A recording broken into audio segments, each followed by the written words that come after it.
कल मैं जिंदगी में पहली बार कोतवाली गई। पहली बार पुलिस कोतवाली को अंदर से देखा। बहुत अजीब लगा।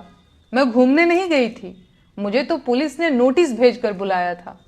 क्या आप जानते हैं मुझे क्यों बुलाया गया था? मैंने कोई चोरी नहीं की थी, किसी को गाली नहीं दी थी, मैंने इलेक्टोरल बॉन्ड भी नहीं खरीदा था और नहीं बीफ कंपनियों से चंदा लिया था। मैंने तो वोट भी नहीं चुराया था, लेकिन फिर भी मेरे खिलाफ एफआईआर दर्ज की गई और पूछताछ के लिए मुझे नोटिस भेजा गया। जानते हैं मेरा अपराध क्या था?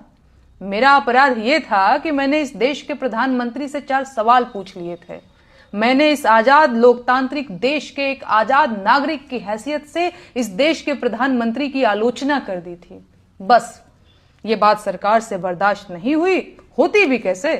एक किसान परिवार की मामूली लड़की की इतनी हिम्मत कि वो प्रधानमंत्री से सवाल पूछ ले। औकात क्या है इसकी? तो बस भाई, मुझे मेरी औकात याद दिलाने के लिए नोटिस भेजकर थाने बुला लिया गया और मैं गई भी। क्या करती? कानून के हाथ बहुत लंबे होते हैं, बस वो अंकिता भंडारी के असली गुनहगारों तक नहीं पहुंचते और स्पेशल सर्विस मांगने वाले भाजपा के वीआईपी भी उससे बच जाते हैं। कानून के ये लंबे हाथ इंदौर में गंदे पानी से हुई मौतों के जिम्मेदारों तक भी नहीं पहुंचते। पेपर लीक कराने वाले, टूटी सड़कें बनाने वाले, अल्पसंख्यकों के खिलाफ नफरत भड़काने वाले, नकली दवाओं का कारोबार करने वाले, खाने की मिलावटी चीजें बनाकर देश भर में कैंसर फैलाने वाले, रेल दुर्घटनाओं के जिम्मेदार, टूटते पुलों के ठेकेदार, जंगल उजाड़ने वाले, पहाड़ काटने वाले और हवा को जहर बनाने वाले नेता, अधिकारी और कारोबारी कानून के हाथों से बच जाते हैं। लेकिन नेहा सिंह राठौर कानून के मजबूत और लंबे हाथों से नहीं बच सकती, क्योंकि वो प्रधानमंत्री से उनकी जिम्मेदारी पर सवाल पूछ लेती है। नेहा राठौर को बचना भी नहीं चाहिए। उसे ऐसी सजा दी जानी चाहिए कि देश और जमाना देखे। उसे उसके मुंह में जबान होने की भरपूर सजा मिलनी चाहिए। जिन बेटियों की दुश्मन पूरी भाजपा है, नेहा पर उनके लिए आवाज उठाने की सजा भी मुकर्रर की जानी चाहिए।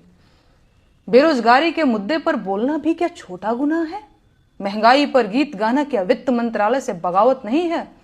मजदूरों के हक की बात करना क्या लेबर डिपार्टमेंट के काम में हस्तक्षेप नहीं है? और फिर जब सरकार ने देश के कल्याण के लिए अलग अलग विभाग और मंत्री बना रखे हैं, तो मैं क्यों इन मंत्रालयों के मुद्दों पर बोल रही हूं?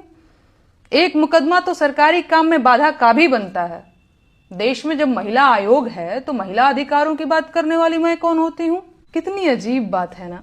जिस सरकार को देश की गरीबी, बेरोजगारी, महंगाई और भ्रष्टाचार से लड़ना था, वो सरकार मुझसे लड़ रही है। खैर, अब सरकार को जल्द से जल्द देश हित में